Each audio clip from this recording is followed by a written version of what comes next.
Bom dia, sou o professor Silvio, estou na rede estadual desde o ano 2024, sou formado em licenciatura em matemática e hoje atuo na escola Fernando Aloysio Corrêa desde 2024, como professor de matemática e educação financeira. Como você compreende o engajamento dos estudantes nas suas aulas? A minha compreensão dos estudantes em relação ao engajamento é compreendida através da participação dele.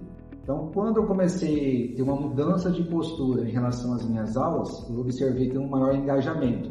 Como que eu observo isso? Eu vejo o aluno participativo, eu vejo o aluno perguntando, eu vejo ele também na proatividade de ajudar o colega a colaborar. Então, quando eu observo esses tipos de situações, o aluno perguntando, participando, colaborando, eu fico feliz porque eu vejo que a aula está levando engajamento para ele. Que estratégias de planejamento você costuma utilizar para promover esse engajamento? Como eu comentei na questão 1, no início eu observava os alunos meio assim parados e batia preocupação. Por que eles estão parados, estão com falta de engajamento?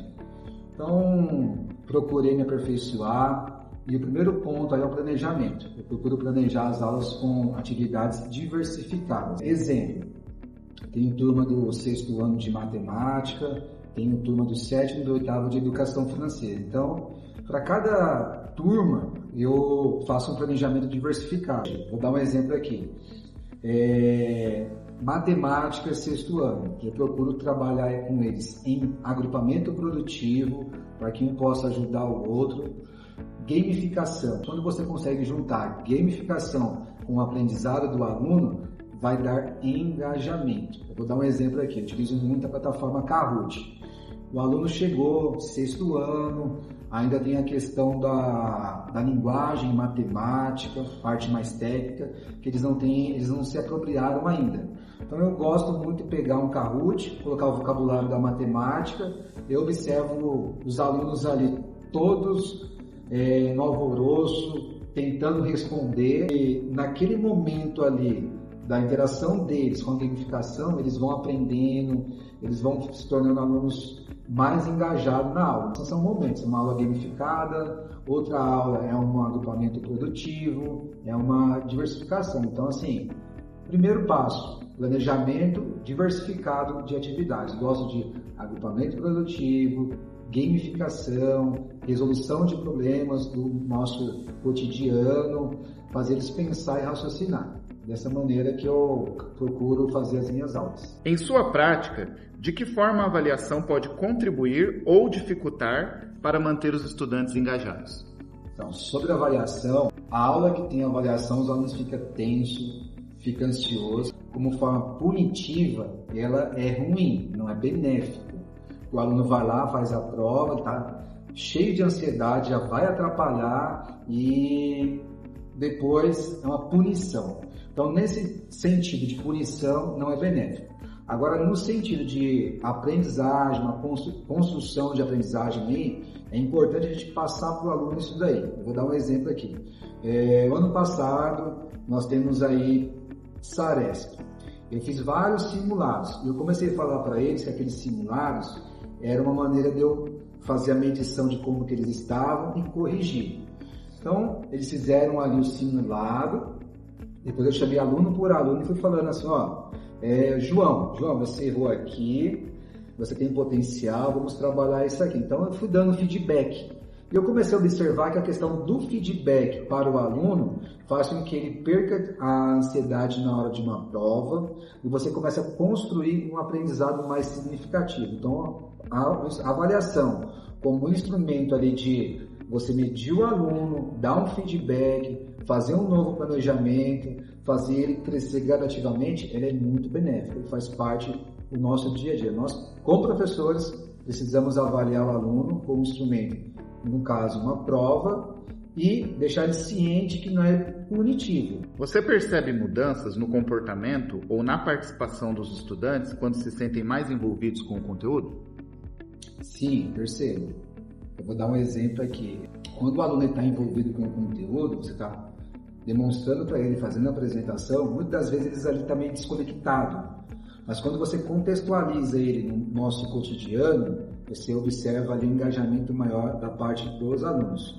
Ano passado, eu levei um tema para a sala de aula, foi sobre proporção. Eu trouxe para a sala de aula um exemplo do cotidiano, porque eles não estavam aprendendo, eu não estava conseguindo contextualizar, e numa formação que eu estava fazendo dentro do Multiplica, eles mostraram uma situação, um problema, para levar para a sala de aula. Naquele momento, eu planejei a aula novamente, diversifiquei, e o que aconteceu?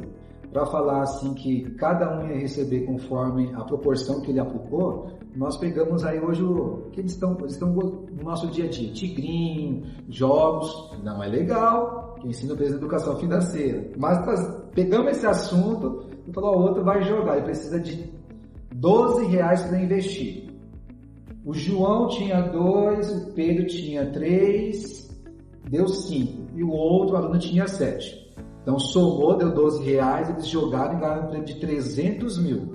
Para levar o tema de proporcionalidade para os alunos, eu trouxe a conexão no nosso dia a dia. Quando ele ganhou o prêmio de 300 mil, eu falei assim, agora como que a gente vai dividir isso daí? Eu peguei ali umas bolinhas, que eu levei para a sala de aula, e coloquei ali, ó, cada um representava R$1. Então, a gente pegou 2 do João, 3 do outro aluno e 7 do outro. Depois eu devolvi as bolinhas e fiz os alunos pensarem, quanto que cada um vai receber? Aí teve um outro aluno que respondeu, professor, se a gente dividir 300 mil por 12, que é o total de bolinha que nós temos, a gente vai chegar num valor ali dividido por 12. Aí se a gente multiplicar por 2 bolinhas do João, 3 do outro e 7, é a proporção que cada um vai receber. Falei, dessa maneira. Então assim, essa aula foi uma aula que eu tive dificuldade, eu precisei planejar novamente, contextualizar para o nosso cotidiano e fazer com que eles aprendessem de uma forma diversificada. Na sua opinião, como a escola pode criar uma cultura mais engajadora no ensino médio? Bom, minha opinião, eu tive a experiência no ano passado.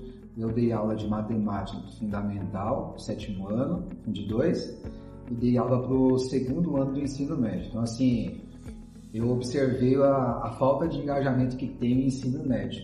Eles já chegam, já estão maduros, alguns estão trabalhando, estão cansados. Então, assim, eles não querem mais não tem mais aquele comprometimento. Então, eu, como profissional da área, preciso observar isso e investir em uma aula diversificada. Então, assim, como que a escola pode promover essa cultura? É um processo, não é algo assim, vai mudar do dia para a noite, é um processo onde há uma necessidade de você investir em metodologias ativas ou novas maneiras de você ensinar, levar aquele conteúdo. Lá no passado, quando eu estudei, o professor apresentava um tema, copiava, o aluno reproduzia aquilo lá, o professor falava, acabou. Hoje nós estamos numa geração diferente, uma geração que tem uma tecnologia na mão, então as aulas têm que ser diferentes. Não dá para a gente voltar no passado das mesmas aulas. Então, no ensino médio, é um processo. Esse processo, eu vou trazer ele para o professor. O professor tem que ter uma mente aberta de entender que precisa mudar. Quando eu comecei no ensino médio, eu pensava que eu ia trazer aquele conteúdo e, posteriormente, eles iriam aprender daquele jeito. Eu vou dar um exemplo aqui de uma aula.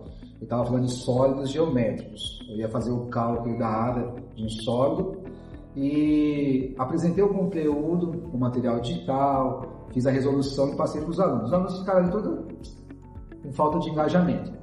E hoje o Estado está me proporcionando fazer uma faculdade de matemática, sobre metodologias ativas. Então eu estou fazendo, e numa das aulas a gente trabalha em agrupamento produtivo e a gente estava trabalhando com material manipulável. E eu trouxe o material manipulável para a sala de aula, onde que eu observei.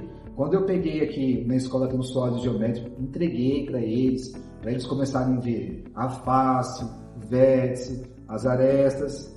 Eles manipulando, eu observei que teve um maior engajamento. Então, olha só que legal. Em vez de um conteúdo, você está passando numa lousa, apresentando, e eles fazendo, ele está manipulando. Então, assim, nesse dia eu vi um maior engajamento deles nessa aula. Estou dando exemplo de uma aula. Então, o investimento do professor na questão das metodologias ativas faz parte de um processo que lá na frente, isso sendo intencional, que os alunos possam assim ter maior engajamento, você fazendo isso continuamente, investindo em metodologias ativas, buscando novas maneiras, novos caminhos, isso, um processo contínuo, vai fazer que lá na frente vire uma cultura, aonde vai ter uma maior participação dos alunos, a escola vai estar mais engajada, e é isso daí. Então, assim, precisa de investimento do governo para o professor, como tem vários, o professor ter uma mente aberta para inovar, trazer novas aulas diversificadas, para que possa acontecer um maior engajamento no ensino médio.